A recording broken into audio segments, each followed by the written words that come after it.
Every yard, every hit, every second. It's earned out here. This game demands more than just skill. It demands fuel. The right fuel. Because out here, it's not just about how hard you work. It's about how long you keep going. When the game gets real, drink Bottle Still. Welcome into the Guelph Gryphons OUA season preview with head coach Mark Surya.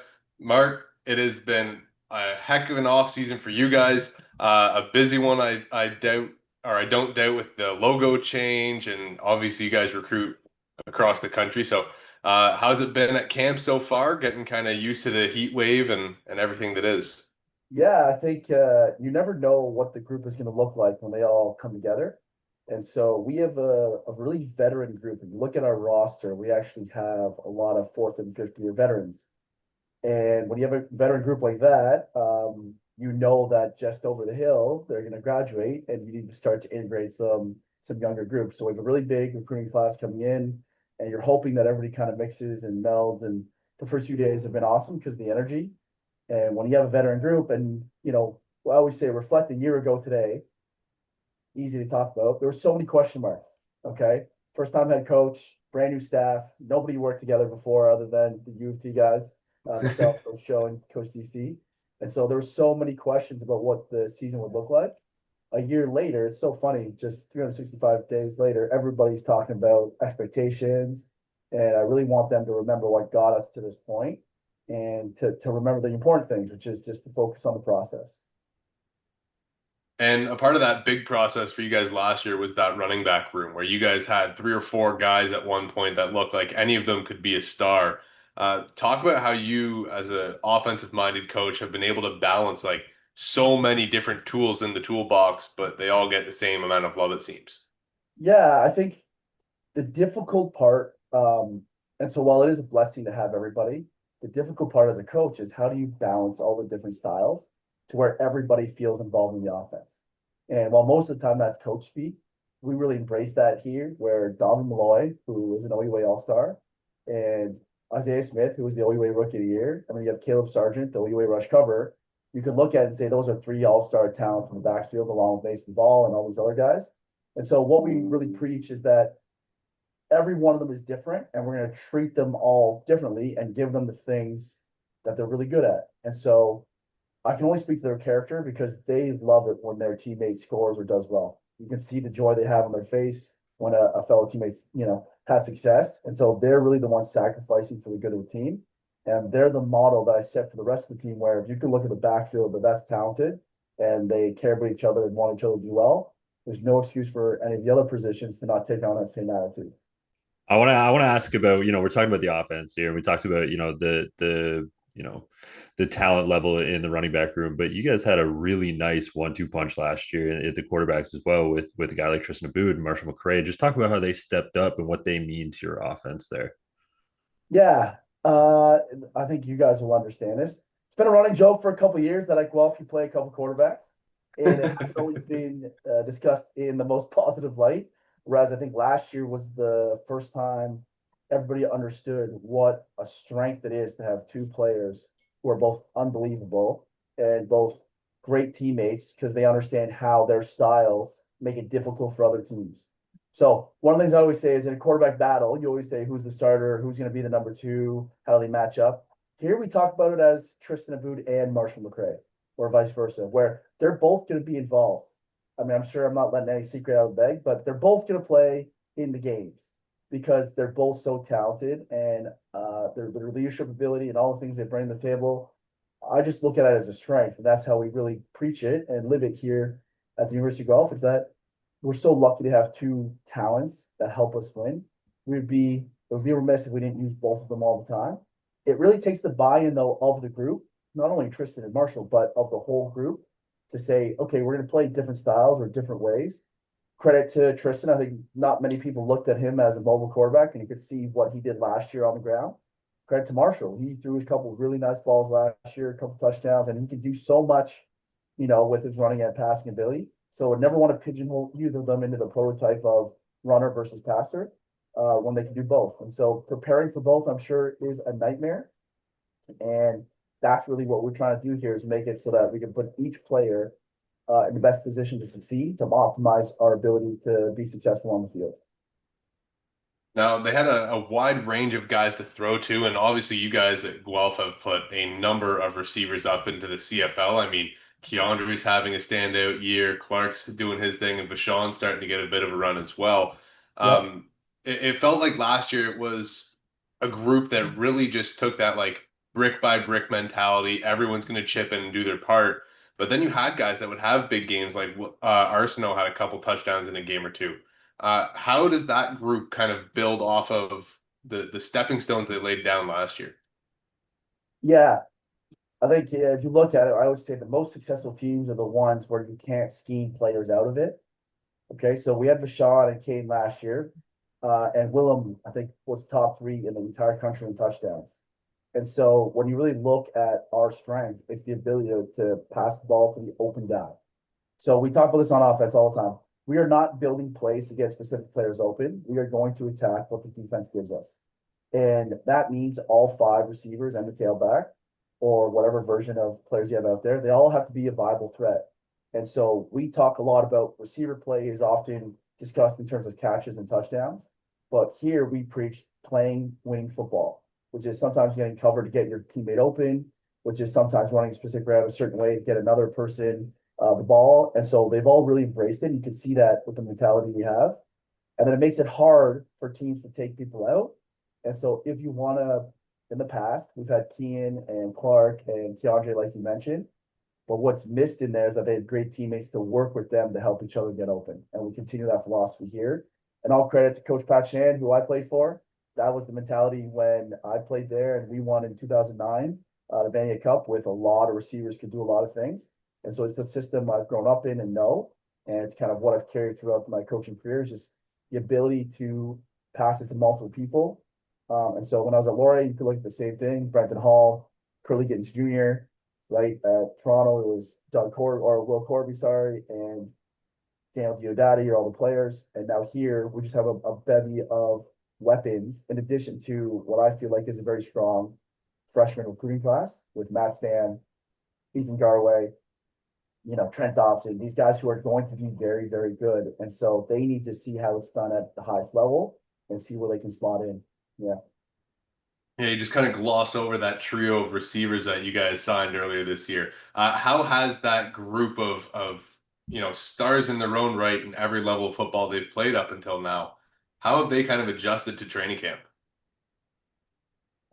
They've done really, really well. It's such a focused group. Every year, there's the maturity, the physical maturity aspect, which is going to be an adjustment, but then the emotional maturity to know, like, hey, this is a little bit, harder of a level of competition. Kamari Smith, for example, he came up here, playing a new position. We're putting him in a couple different spots because of his ability, but he's really embraced it and now understands what it means to play concept football. And so all the players on the team can see the level of raw talent that the young guys have. We have receiver Johnny Colcock, who's from Ann Meyer. He's a 6'5", 215-pound receiver already. And so when you look at these guys, you say, okay, if we coach them the right way, if we help them see what's made this program so successful, that's another group that likely will have a chance to play professional football one day. And so we are really blessed to have an opportunity, I think, to be successful the next couple of years. So it's just building slowly, like you said, Wade, it's brick by brick and doing the right things all the time. So they build themselves into the holistic, players we know they can become. And speaking about being blessed there, we're talking about the offensive side of the ball, but darn it, if we got to talk about the defensive side of the ball here, you guys have a darn talented group there on the other side of the football, headlined by a guy that Wade and I have loved watching over the years, Anthony Mortuzzo. Just talk about that group and what he brings to the table for you defensively.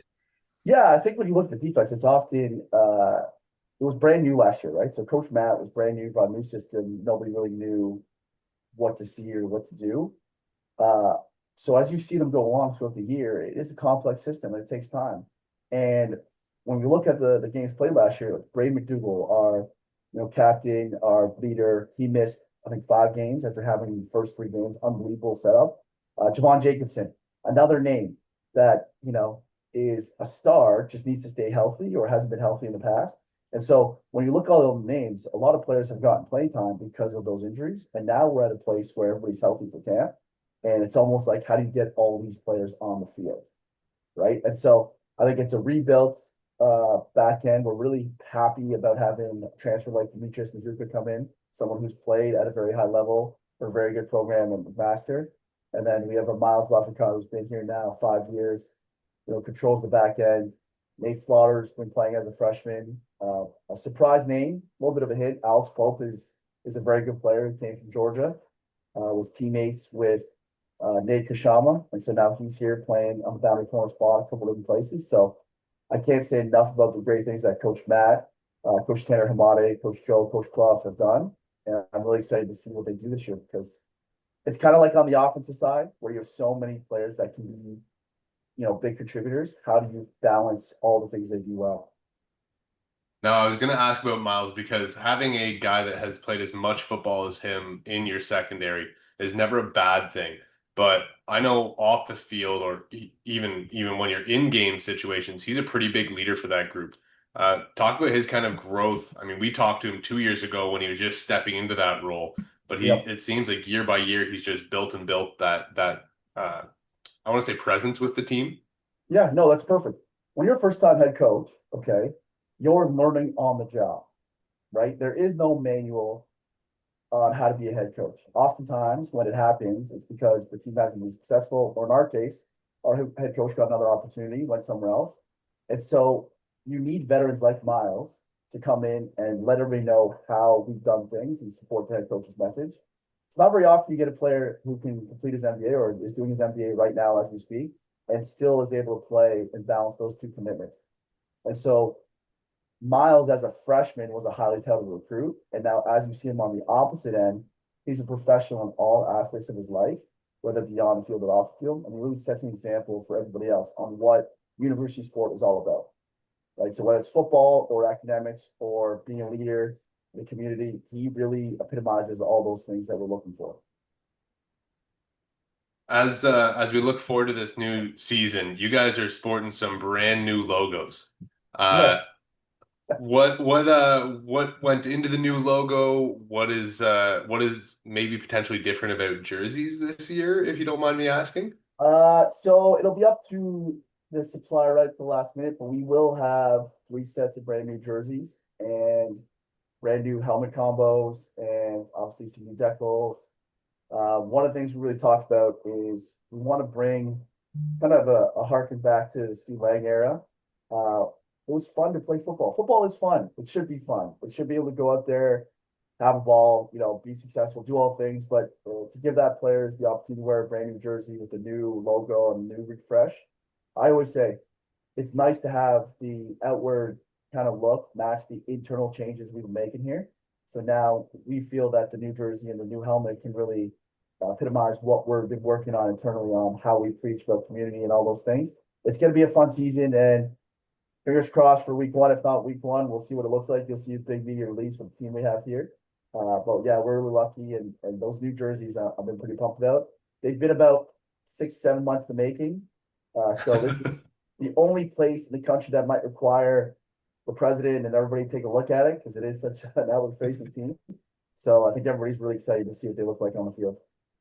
All right, Coach, we're talking about brand new jerseys here, but how about a brand new season? It's 2025, and you guys are starting week one off at home against the defending Yates Cup champion, the Laurier Golden Hawks. What are you looking forward to going into that game? Yeah, I consider head coach Mike Falls a friend of mine, a close friend of mine. I obviously started my career with him. He always has great teams. And so for anybody who's an OUA football fan or a football fan in general, this is a matchup you can't miss. I think two really talented teams. All respect to him and Coach V, Coach Ron Van Markert, who does an amazing job. And it's one of those things where they're very talented. I feel like we obviously are very talented. And so I'm excited to see what that looks like week one.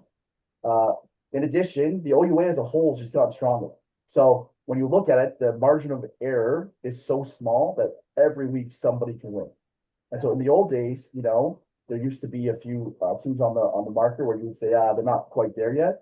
This is a year where you can't take a week off. And so we start off hot with Laurier and Western week one and week two. And, the message here is regardless of what goes on, we're excited to play every opponent week after week. So for everybody, come to the ballpark. You're going to enjoy the game. I guarantee it. There's a lot of faces and names and stars everywhere. And so if you get a chance to come on that Saturday night, I would highly recommend it. And with that, Coach, we will let you get ready for week one. Coach Mark Surya of the Guelph Gryphons, the newly rebranded. We cannot wait to see the jerseys. I know Connor's a big jersey guy. I know I am. I know that you are too. So I know that they're going to be nice.